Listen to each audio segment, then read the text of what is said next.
Hello, everyone. I hope everyone's well at home. Today, BSL Blethers' topic is going to be mental health, and you can see at the bottom.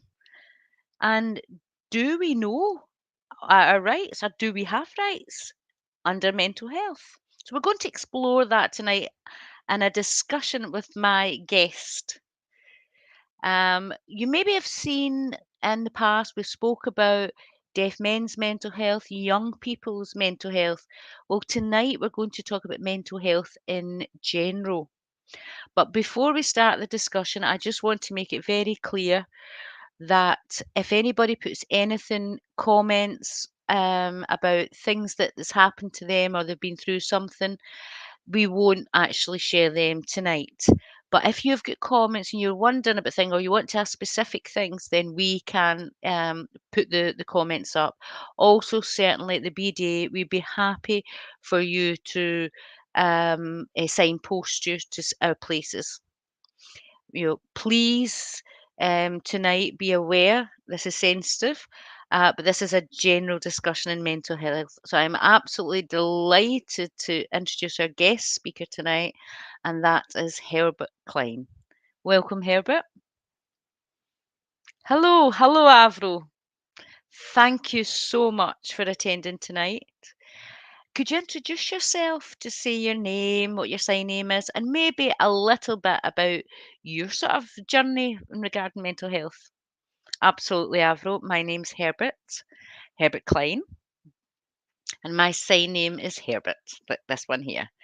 I've worked with deaf mental health service for over 30 years, high school children as well as our younger children and working within the community. I've also been a trainer too. I've delivered work information workshops and I've tried to make sure that the deaf community are aware what mental health actually is. I'm also the president of the British Society for Mental Health for Deaf People.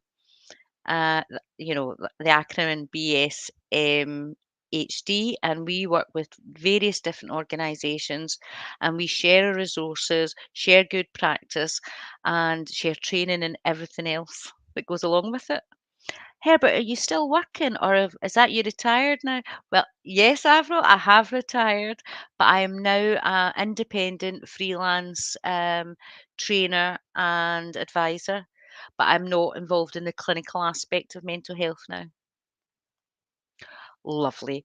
Could we go back a bit just and tell us about what sort of things you did, what your role was within mental health? Was it assessment? What could you explain? Absolutely. So 30 years ago, the NHS would not allow any deaf person to work in mental health. I was actually the first one in England, and that became a pivotal moment where things started to change. So training happened within the hospital and with psychologists. Prior to that, there was no way you were getting in. So over the years, lots of campaigning, gently getting people, up to speed. Right, so I take it when you started doing this, you were getting a lot of attention from people who were wanting you to do more work. And, I suppose you're now part of the history and the journey of how deaf people have had access to mental health. And that's why it's so important and it's so nice for you to be here tonight. So you can tell us all what happened in the past and now what we enjoy now at the present. So we're going to talk about your sort of rights in mental health, but before we even tackle that, could you maybe give us a sort of helpful definition of what mental health is? Okay, Avril, mental health is like an umbrella term. It spans so many things. It can deal with mental issues, it could mental disorders, it could be anxiety, stress, worrying. It's so many different things. So it's a broad range of different issues. It could be a relationship problem. It could be addiction. It could be an eating disorder. It could be challenging behavior. It could be depression. So there really is. It's a huge gambit. It could also be dementia as part of that, self harm. People that maybe can't cope and feel vulnerable. Right, okay. So mental health, if you imagine, it's like the umbrella term for so many different things that come under mental health. So tonight we really don't have the time to go through each thing, but what we're looking at is the sort of looking in the community, the general thing about mental health, and somehow there's some taboos that are still there, and people are maybe, frightened to be more open. What do you think the state of play is now? Well, going back 30 years, Avril, there certainly was no awareness of what mental health even was. And there was definitely a secrecy, and people were taken away and they never knew what happened to them. But after, I would say, about 1990, the Community Care Act sort of revolutionised things, where people were not allowed to stay in hospital for a time when they were fit enough to go back to the community. So they stayed in hospital while they were unwell. But as soon as that happened, they were to get back in the community. Prior to that, people were locked up for years, and there was no reason for them to be there. In fact, it was worse for them to be there. So things have improved. Like, for example, in the past, it was you just get put in the hospital and you never get out. But it's a case of people realizing now that mental health is a part of your everyday life, and that you don't have to be in hospital, that is part of everybody's journey. And it's okay to not have a good day. Absolutely, Avril. We have to think of mental health in the same way as like physical health. If you break your arm, you go to the hospital, you get treatment, you get it fixed. It's exactly the same with mental health. It's the same. But in the past, people just couldn't see it that way. The person had their treatment, had their therapy, but they were still left there. So now there is really, it's improved and it's positive for people to get back to their own lives. I mean, I know you've said 30 years ago we didn't know anything, but I can remember, there was lots of deaf people that were misdiagnosed and things like that. Oh, you have, Ro. I can remember there was a deaf person in a hospital for 40 years because they had an argument with someone. And what happened was this was a person who was quite well off and didn't like this. And so we put people away. And things like that, it was thought deaf people weren't thought to be able to do things. In the past, if you had any learning disability, any form, then you'd have been locked up. So now it's very, very different. We have to train people and make sure that people understand the responsibility when you're working with people with mental health. So I think it's fair to say the past wasn't great and today is a bit better. And I suppose that's the focus of tonight, is that do we have any rights regarding mental health? I'd love to explore that, because there's maybe a lot of deaf people out there that maybe can understand mental health but don't know that they've maybe got rights, and purely just because they haven't had that conversation. So it'd be interesting if you give us an example of what kind of rights we have. But before I do, wait, if you answer that question, there is mental health support that you get, and there's two. It's a psychiatrist and a psychologist. Could you explain to me what the difference is? Are they the same? They're not the same. A psychiatrist is a mind doctor. Now that they're a doctor who will assess and they will work out if there's any issues, if they have any mental health problems. They will diagnose and maybe prescribe treatment. It could be medications, or they could say that they're a risk to themselves and others, and could then force them to stay at hospital. They have the power to keep them in hospital and force treatment. A psychologist, on the other hand, works as a therapist. And so, for example, if someone has phobias or anxiety or maybe trauma, a psychologist would help through therapy how they can reduce that. And it's really to try about self growth and self belief. So it's a slow process of building up um, So for example, if someone had a terrifying fear, a phobia of spiders, then there would be a process of therapy and treatment to try and get that person to look at their fear and understand the fear better. A psychiatrist would be the person who would make sure the person was well in hospital. They would check for reviews and do assessments and things like that. Just to be clear, a psychiatrist is the treatment and assessment person, and the psychologist is more of maybe like emotional support and how to cope and with these feelings. Is there many psychiatrists who can sign? We have many, many, many hearing psychiatrists within the deaf community with the children and young people, but and some can sign, but there's no deaf people.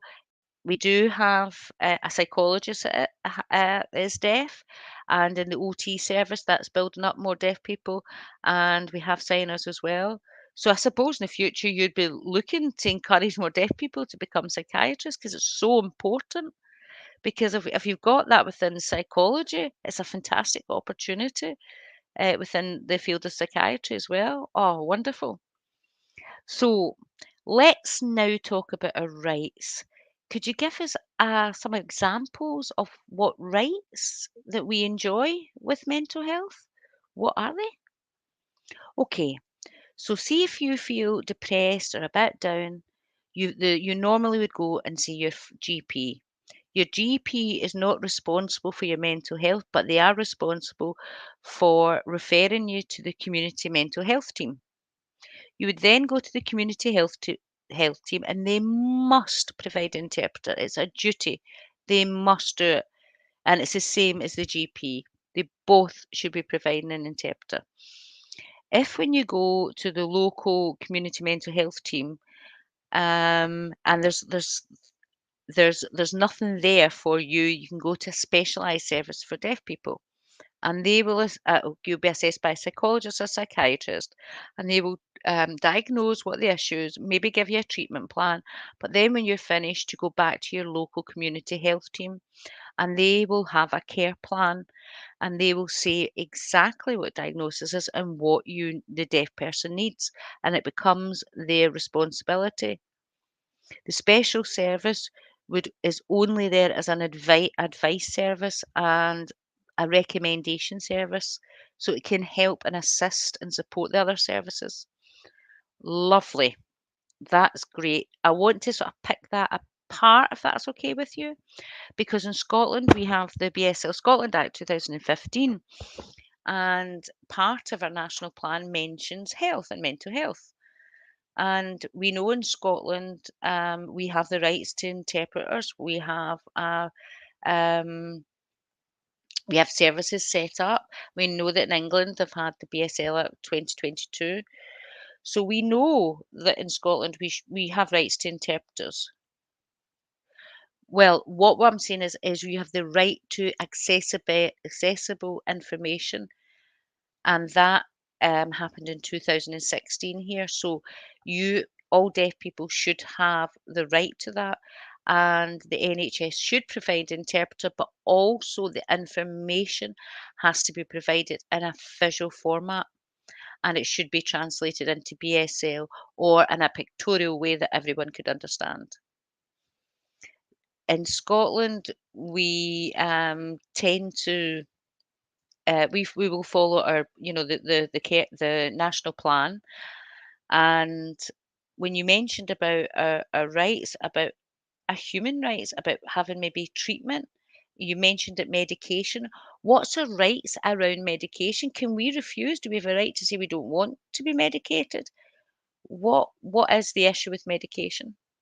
Okay, if the person has been sectioned, okay, and they've been put to the hospital, and they have the right to refuse medication, and they have the right to not be kept in hospital. They have the right to ask to be presented to a tribunal.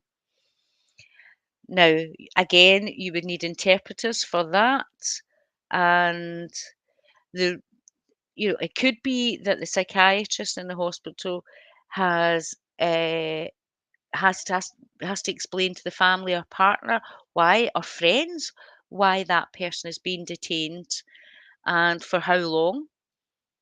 And also the stay could be that they may be transferred to a different hospital, or they could be going back and forward every day. So it can be different depending on the person. So yeah, so I suppose if someone was in a very poor way, that maybe they would need the medication. I'm just thinking, for example, if I was told I had to get medication, I have the right to say no. But if I'm in not a good way, am I have to have the capacity to say no? Good point, Avril. I think what we have to do is we have to do with the person. We need a risk assessment, and it's to risk about the risk to themselves or to other people. That's the first thing we have to establish. Are they safe? Are they well? It could be that they're so ill that they may be confused or not remembering things properly. And so it could be that people, in principle, yes, have the right to refuse, but it would be maybe through, speaking with the psychiatrist, going to the tribunal, um, and it could be that then, depending on the situation, it may be that there was a forced stay and forced treatment. I get it. So it's not one shoe fits all. Everybody's treated as an individual. Now, we spoke about adults and young people, sorry, adults, but young people and children have rights too. Could you give us an example about that? So, children from birth to 18, they could be 4 or 5, and they could be in hospital. It could be the child has an issue with behaviour, they may have autism, it could be other reasons. It's not the same as adults at all. The children's environment is more friendly. Families are encouraged to be part of that, not to be kept apart. There's lots of support, and the children still attend school. So they keep their routine as normal as possible. So it's the same, work, rest, and play. And again, it depends on the child's age and where they are, and perhaps maybe they're doing exams. There's a lot of young people now are having eating disorders at a very young age, and that's becoming apparent. You mentioned it from 0 to 18 in England, but in Scotland, after when you're 16, you're an adult, you're an independent person, and um, you can be seen by the adult services. So I'm just wondering, up to sort of 16, you would have parents or carers looking after you, maybe a social worker involved. Could be many, many different people. So do you have any rights, really? Well, it's the parents that have the rights, really. The parents have the right to know what the problem is with their child. It could be there's maybe needing family therapy. It could be that the team are suspicious of the parents. The parents, maybe it might be alcohol abuse or physical abuse to the children. So there could be loads and loads of different reasons. Fantastic. So when we're talking about mental health in a hospital, there's obviously a lot of support, but sometimes do you see things like you'll see the you see things like the independent professionals. I'm talking about advocacy here. I should have made myself clear. Do we have any rights regarding? Is there any law or statute that tells us we have a right to advocacy? Yes, you do, Afro. We have a right. It's called. Oh, sorry, we've just got something that came up on the screen. I'm just waiting for it. Could you say that again? Sorry, I just was distracted for a second. We have the independent mental capacity advocacy. We also have the independent mental health advocacy. Okay, so there's two different things. Right, can you hang on a second? So the independent mental capacity advocacy, and the other one is the independent mental health advocacy. look very similar but very different. So every hospital should provide an IMHA for any tribunals or clinical meetings or reviews. They should be there to support the individual to make sure that the meeting is going in a way that the person understands what's happening. They're not an interpreter or in any way. They're there purely to support that person and to make sure that they understand their rights, to understand what's happening to them, to understand what the medication is there, and to make sure that they're fully involved. So that's the responsibility of the IMHA. Now, the Independent Mental Capacity Advocacy, they're there is for people who maybe have uh, linguistic difficulties, so maybe don't have good signs, so maybe use gestures.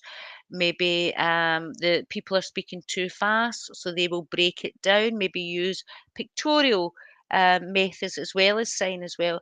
Anything at all to make sure that that person understands. Okay, so I'll just sum up. The independent mental capacity advocacy, they're the person who is making sure that that person really is understanding and that they're being understood as well. So they will use lots of methods to make sure that that person is understanding the whole process and can feel involved. And they have because they have the right to know what's going on within their health. The IMHA, that's right, the IMHA, they're different. They're there to support um, the person there too. Could I ask though, if you're at the hospital, would you automatically have access to both these advocacy workers? Would it be automatic? Ah, okay. Well, I want to make sure that I'm giving accurate information here. The new law says that hospitals must provide an IMHA or an IMCA. Unfortunately, how many deaf people that we've got qualified as these workers, we don't have a lot, but there's none actually. What we've got is we've got people that are going with interpreters or some that can sign, and that's something that we need. I think, a lot of deaf people probably have never heard of what an IMHA or an IMCA is, because they both look very, very similar, but one is more of a language and the other one's making sure the meeting's happening. So, as you say, there's very few deaf people within these occupations, or is there no deaf people working in there, or do you have just a few people working? So there is training opportunities for people. I mean, I think, is it the IMHA, is that growing bigger compared to the capacity? Do you know, I don't know myself. My gut tells me it is, but I could be absolutely wrong because I would love to see more deaf people getting involved in those particular roles and being able to support other deaf people at meetings and tribunals and making sure that they understand everything. It'd be great, it's good for deaf community to start talking to each other and asking what their rights are and demanding that they have that, and also a BSL interpreter as well. Remember, an IMHA is not an interpreter. They're there for purely supporting the meeting. The interpreter's there to translate the language. What would be like a normal advocacy for example? So like I work in a deaf organization and my role is an advocate. That is that a different role from a mental health advocacy? It's different. Could you explain? Yes, it's a very specific role. What I believe is advocacy must be totally aware the Mental Health Act, all the sections, relevant sections, and know the legal process. That's what it's about to make sure that's happening. Well, Herbert, I'm not surprised, but we've got a whole host of questions coming in. So give me 1 second to have a wee look at the questions and then we'll start asking away.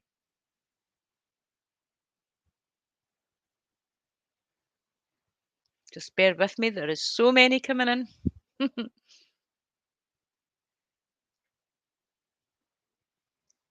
Okay, yep, I've got one here. And this is a question, you can see it below. It's from Morag Lovelock. And she's asking, why don't they put BSL in school and hospital? Because it's hard for my son to talk to someone about how he's feeling. And I don't want to have to go all the time with him. He's 32 years old and I have to go with him and he may not want me there at some point.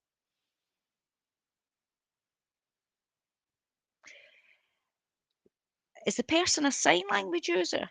Well, I'm assuming I'm thinking that she's asking why don't we put BSL in school because her son's experience has been really difficult. He's got no one to share that with.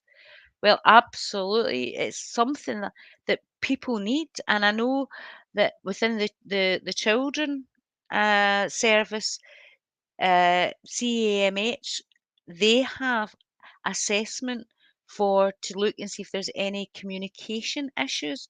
And then if a child needs any additional support within school or at home, then that is provided within the community and it would be put as part of their care plan.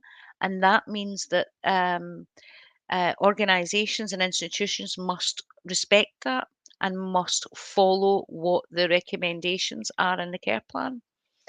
Now, the psychiatrist is the one who would be the best place to say what's in best needs of the child. The thing is a lot of people, when they look at deaf people, they look at uh, maybe learning difficulties or autism or maybe issues with their eyes, and they don't look at the deafness and how much that is part of that person's identity. You know, a lot of deaf kids have been just put to mainstream and they can't manage, and it's the wrong environment for them. They really do need a dedicated school with specialist workers. So CMA, if you look up CAMH, look to them. They've got the power to say that you should have things matched to your child's needs. We can see now that lots of deaf people are starting to work in more sort of community areas. And in Scotland, we really need to fight to improve that service to make sure that we have more resources for deaf people.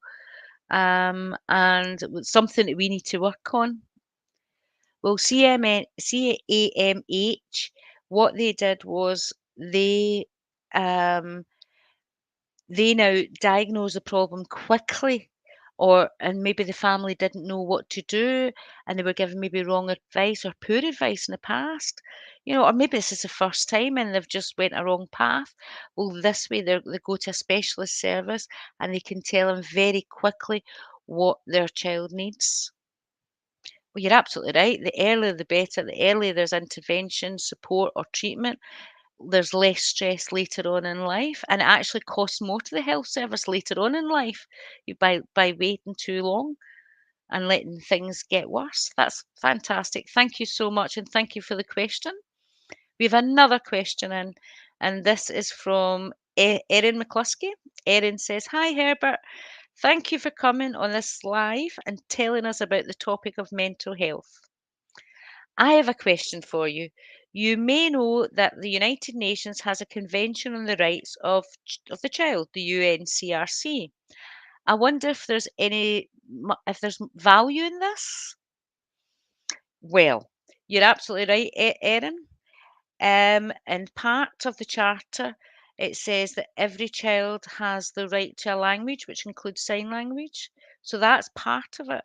So if every child and every adult has the right to their own language, and what we're saying is that BSL is a formal language. It is not a codified exchange. It's not just a mixture of gestures and minds. It's a proper language that's been accredited. So you have the right to that. And what about mental health? If it's I'm not sure if it's actually specifically mentioned sign language within mental health. That's something I would need to clarify. Well, I would think health is part of your everyday life, so it would be assumed that that would part it. But that's something again, maybe that it's an important thing we need to clarify because if we're not sure of our rights, then we need to ask that question.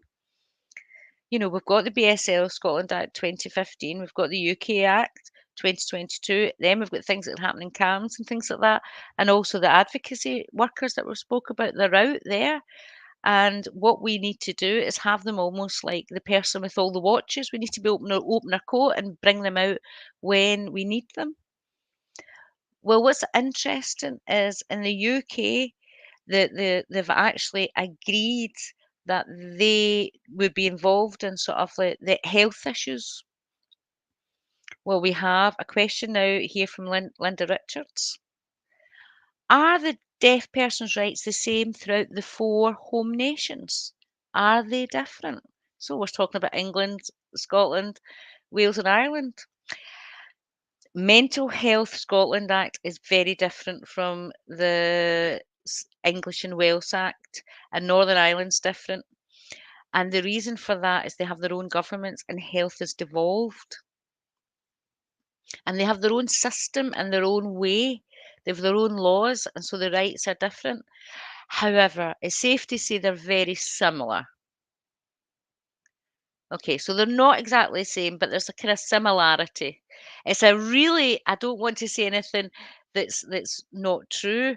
I have had a wee look at the Scotland Mental Health Act, and it is different because in Scotland you have the Capacity Act 2000, and then it's the Mental Health Act 2003, and then 2015 was your Mental Health Act. So we've got one in 1993, and then ours came in 2007. So the timelines are off. So I'm not sure if which one covers which part, but I am aware that they are kind of similar.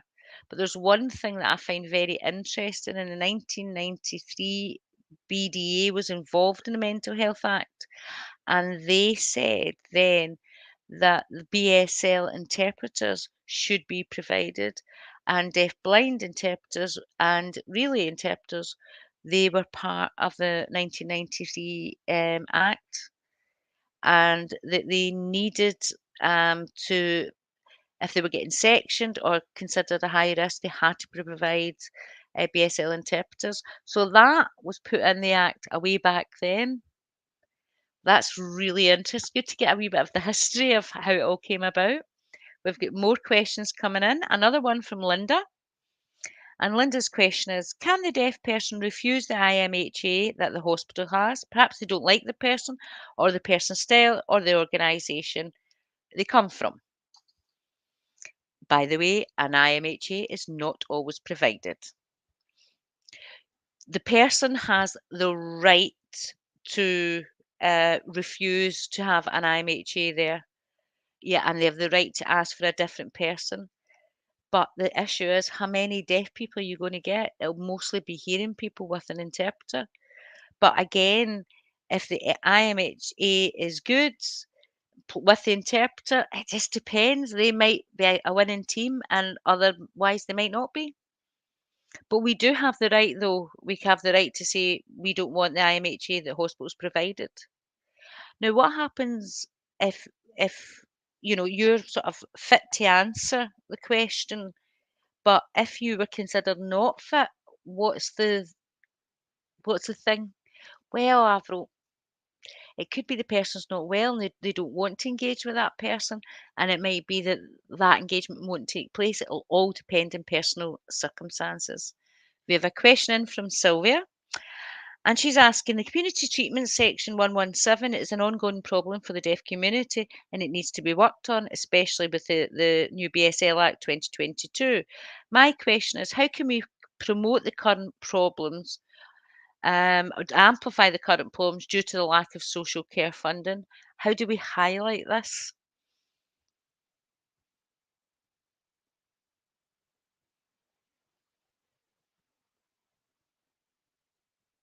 So, um, what would be your take, and how do we let people know that this is an issue for us, but it's getting worse because of social care funding? Oh, what a difficult question to answer, and I could be wrong here. I believe the person, when they go through the assessment by the psychiatrist has the power to tell social services they must provide um, the certain things to match their needs. Now, usually psychiatrists would have we use the word power, but basically they would have the duty to inform social services and they have to listen to what the psychiatrist is recommending for that person. If we have sections 117 in England, and that means that the psychiatrist could support um, the person and maybe argue for more funding. So there is ways around it. Oh, I've one thing that I've thought about is the BSL Act that was mentioned there. I would love to see psychiatrists involved within that BSL Act in the same way that they had in Scotland, because we're looking for solutions. We have the Mental Health Act, but the psychiatrists, they um, they belong to the Royal College of Psychiatry, so they have the power to actually go to government and lobby government to change legislation. So we really do need to work together. If we're on our own, we're weak. So the strength in numbers, and that would be something I would like to see. The Royal University of Psychiatrists, they do have this power, and they have a charter where they say that you should have interpreters there, so it's useful when you're actually dealing with anyone. Thank you for that. It's amazing. We've got another question from Erin, who asked a question about young people. Is it a right for deaf young people to request a psychologist or clinical staff, counsellor, etc., who's also young, deaf, or uses BSL, someone they feel relevant? Well, that's something that CAMS would be able to do. That would be a recommendation for them. So that would be something you would talk to CAMS about. So I would maybe refer someone there. I'm not sure um, about children, but I know that parents can self-refer to CAMS. I know that's possible. I'm not so sure about children. I think they may have a route. There may be an age cut-off. I'm not quite sure. Oh, we've just frozen for a wee second there, Herbert. And you're touching your nose. Oh, we're back. Lovely, lovely, lovely. You were just mentioning about young people. You thought there maybe be an age limit or something about self-referral. I mean, we know in Scotland, you're an adult once you hit 16. But, when we're talking about young people, maybe under 16, do they have the right to say that I want counselling or I need to see someone? Absolutely. Within schools, there should be a dedicated school counsellor or pastoral care person who would be responsible for making sure that the children are okay, and a referral could then go to CAMS or perhaps a psychologist. Thank you. But as I say, what you're saying is that it's not the skilled staff that we need. We've got this, skilled staff of psychologists and psychiatrists, but what's lacking is the language deficit. We don't have as many with sign language skills. Within CAMS, there's 10 staff that can all sign. So is it deaf 10 workers? No, just 10 different regions, sorry, I mean in England, that have access.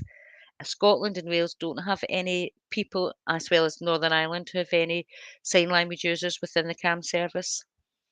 I mean, I look at England and I see that as a lovely model, and I would love to see that duplicated in Scotland. That's something that we'll think about and move on. Thank you for that. Got another question?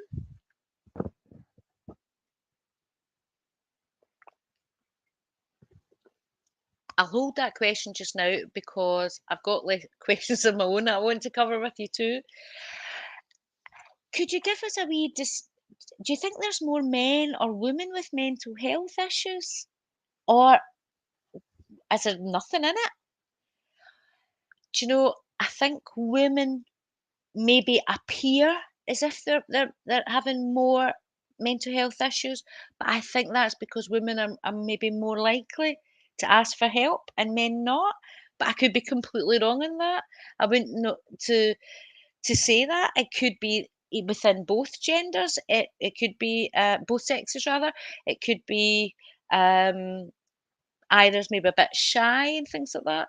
So, we look at sort of organisations and things like that. But what we've noticed from COVID, there's been a 600% increase in mental health issues. Lots of people have anxiety, trauma, real deep sadness, maybe losing their jobs, their life has completely changed, having sort of panic attacks, being stuck at home. So there's been a lot that's happened since COVID. That part, I'm interested in that part of our conversation. When you observe people that have mental health, is there anything like kind of typical coming up? Is there a higher percentage of people maybe with like anxiety or getting treated in hospital for a certain thing? Well, I think that young people, there's a lot more pressure in young people, particularly peer pressure. And that's through, Instagram, Facebook, social media, and the like. You know, Is it true life, what you're seeing, or is it fake? No one knows. But the thing is that it could be they're presenting themselves, but inside they're really lonely and they're just trying to portray an image of they're having the best life. There's been lots of cyber attacks for young people that's completely different to us. You know, this is new. In the past, we never had this kind of bullying and information sharing and targeting people, and young people can get confused. So when you're talking about young people, do they have any maybe issues like with foods or is there other common things? Well, I I think there's a lot of things where there's the comparison. I've got more friends than you, I wear better clothes, I've got a better life, I'm out partying. So it's more saying to people, I'm better than you, my life is better. What about self-harm and things like that? Is that happening with young people? Yeah, I think young people certainly are more self-harming, and it's again down about stress, pressure, and maybe the fact that they're, trying to compete with other people or trying to achieve things that they're trying to do so fast in life. And also, our young people are living with information overload at the moment. So, and everybody copes in different ways. Thank you. When you talk about adults, what would be the adults would you see most commonly with adults? Well, when people are older and they may begin to care homes, they become so isolated and so lonely. They've got no access to language.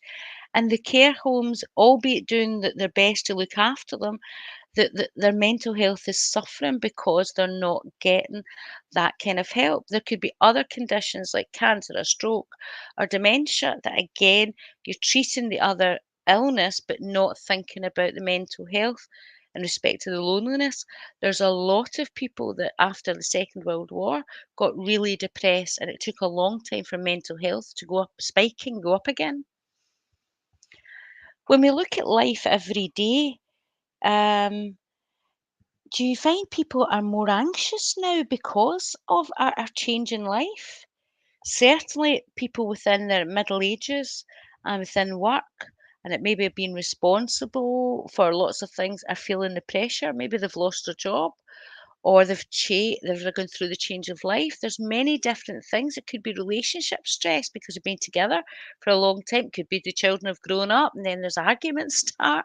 There's 101 things it could be. You'd mentioned earlier, Herbert, about mental health, that some people have like schizophrenia as part of your mental health. When you look at the big umbrella, what was it? Could you give us other examples of sort of mental health as part of sort of general terms?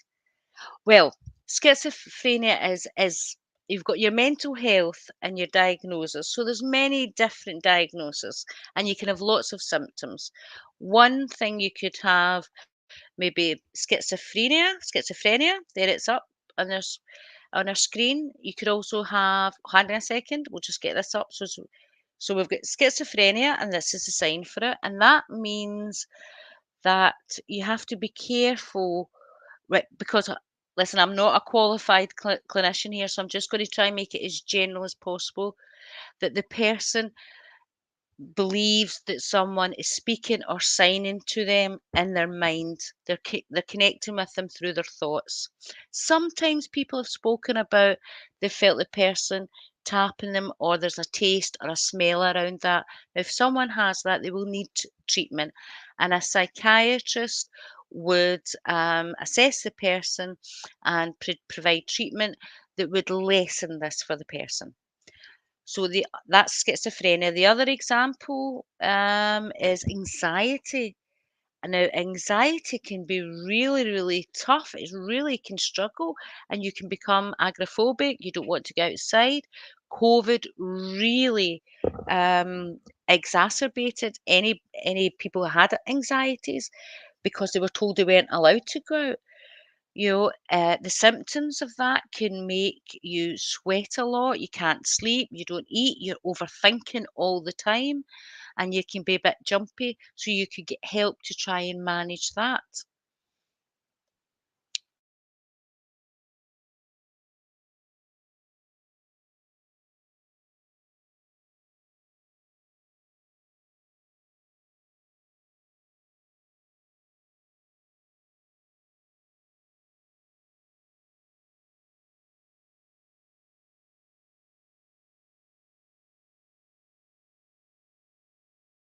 Be going through a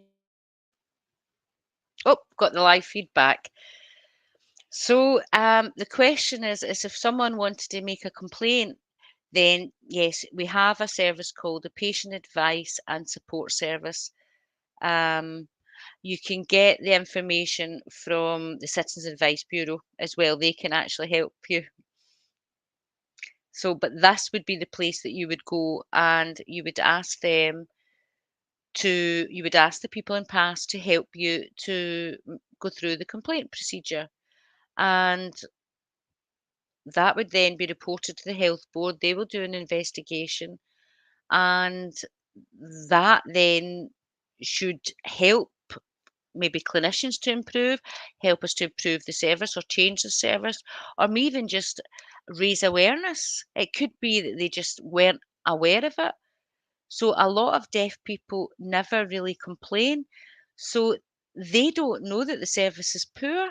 We really do need to be telling them so that they know. And once they know, services can be changed. And unfortunately, we have a very polite deaf community who will talk amongst themselves but don't really tend to complain to people in authority. And it's time we need to get those banners up. I'm sure, Herbert, you'll agree that a lot of deaf people have been through lots of hard times in lots of their life, but they don't know that maybe even if the right to complain. But even if they know that, they're trying to find out how to complain, and then lots of the complaint procedures are all in English, and English is a second language. So within Scotland, in our 2015 Act, um, we're allowed to send videos, and that's happened in Scotland, and that's been wonderful, and we've been getting replies and sign with a letter, and what a lovely example of good practice. And I would love to encourage more people to do that. I mean, one example in Scotland that the BDA Scotland has, if we've got a BSL helpline. So what happens is if deaf people find themselves, they're stuck and they don't know what to do, they can come to us and we can signpost them to the relevant organisations or people to help them with their situation. And we can also help them with procedures as well. So what we were talking sort of about earlier, there's another question that's come in from Lyndon, actually links to what we're talking about complaint procedures and the fact that deaf people don't really know their rights. So the problem is people don't know their rights. For example, when a deaf person leaves a deaf unit or a deaf hospital, they are no longer supported by that hospital, but by the local mental health team. They're usually all hearing, who know nothing about deaf people, BSL, deaf issues, or culture. The deaf person is supposed to then just transition as if everything's normal. And so, Linda brings a really, valid point. Once the deaf person has left that supported specialist service, they come back into the local mental health team, and it really the issues just going round and round in circles. And maybe if deaf people don't know their rights, you're right, they're never going to improve the service. What I would advise you to do is go to your website for the NHS. There is videos there. I've seen them all, and they will cover about complaint procedures. It's great to see that in Scotland. I would highly recommend all deaf people to watch them, but I would also recommend deaf people to make a complaint. It's so important. It's so important for a deaf person who's been through their own mental health journey to share their experience, both positive and negative, because that's a learning process. It could be they talk about their medication, their assessment, the communication, and they will maybe have solutions because they will know the things that would have helped them. Now, if, for example, you put your complaint to the health board and the health board ignored it, you then go to a higher channel, the ombudsman, and then once it goes there, you can actually affect change in law. And so that process is there. But what we're finding is deaf people are just not getting through the higher ranks because they're not complaining or don't know how to complain. You know, Unfortunately, some local services are not great about telling you where to go and complain, and others are very different. Some change all the time, some have great awareness, but then the staff maybe disappear or the interpreters they have disappear, move on. So then it's a whole new cycle of learning. But I mean, clearly, even if I leave hospital, I should have rights to support, because I think a lot of deaf people tend to have poor follow ups, when they come out of hospital. And I think that needs to end. Absolutely, Avril. I think in Scotland, what they need to do is they have to set up a deaf users group. Now, that users group would have strength and power. They would be empowered to act on behalf of deaf people and challenge government and policies.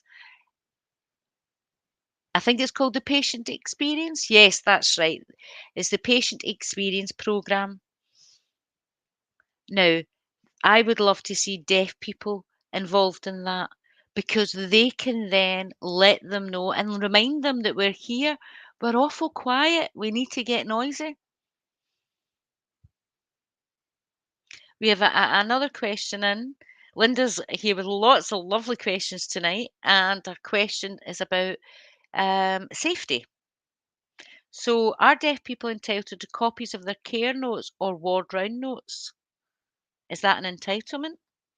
You know, can they ask to see them? Absolutely. Yes, yes, yes.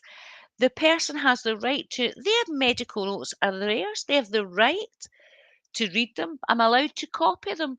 A care plan, you should be given a copy at the review. There's a package that should be given to the person to take home. Absolutely. Oh, thank you for clarifying that. Thank you. That's really important to know that that's our rights because that information is ours. So we have the right to know what's in it and what people are saying. However, there is a but. If you found out that the person was not giving you information, then you can say to them that they have a duty of candor. And basically, that means a duty to tell you the truth, a duty of candor. And what it is you have to be open, honest, and transparent and learn from your mistakes and be able to apologize. So basically to stop any cover-ups that's happened in the past. The law states that people have to explain if things happened or things didn't a mistake took place, there is no cover-up. You've got the right to ask what happened, when it happened, and why it happened. And it's incumbent of them to tell the truth. Oh, thank you for that. And there's a flurry of questions have just coming in. The time is zooming as well. I can't believe it.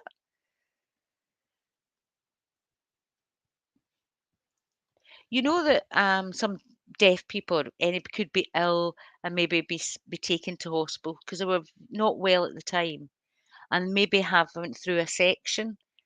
You know, it's a section in the hospital is almost like in some ways it looks like you're in a prison because you're held there, and there's lots of different numbers that are relating to these sections.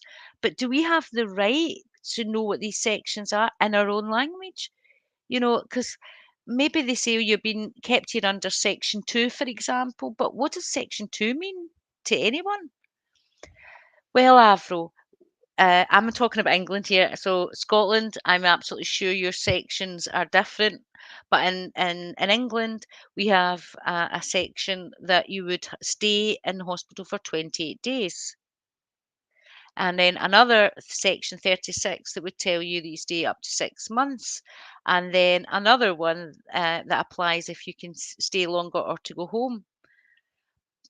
But what happens is that for hearing people, they will get paper with all the sections in it. We do have translations of the sections in BSL, but again, it goes back to how many deaf people know where these resources are and how many staff. We need to make them more accessible.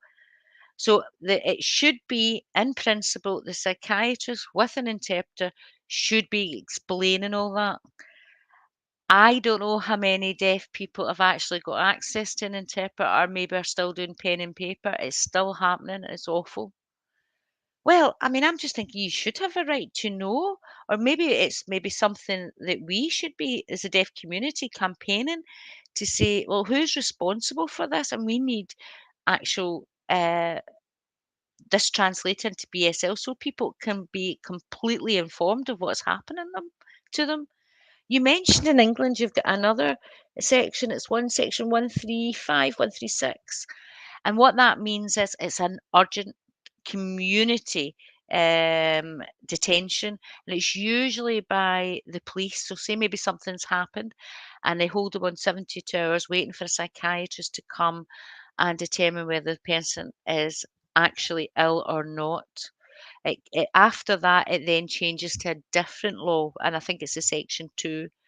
If, for example, there's no psychiatrist available after 72 hours, you can go free.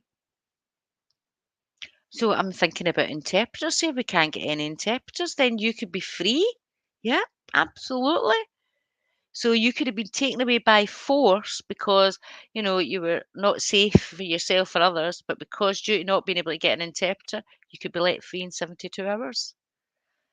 Would you believe we are nearly at an hour? I can't believe this.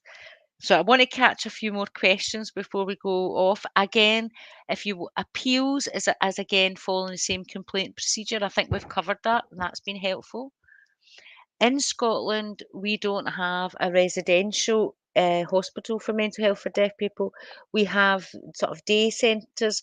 I'm not talking about mainstream, I'm talking about a specialised service, and I know England has them up and down the country, but we don't in Scotland, unfortunately. And what happens is more deaf people have to fit in with mainstream. And I know a lot of deaf people have been asking that, in Scotland, I want to go to England because I'll actually get supported better in my own language. I'll understand. Do you think, and the RASFA funding, what do you think about that? Well, if I was the government in Scotland, and I think you've got what, how many deaf people? We've had just had a census. Our last census said about 12, 13,000, right?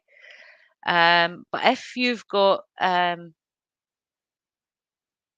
well, there's definitely more. We've got more than 6 or 5,000. But anyway, wherever they live, and they'll be spread out all over the mainland and the islands. I think what you would do is you would set up a care home, and you would need at least sort of like 6 organisations or something to sort of charge and share the money because it costs a lot of money to run this.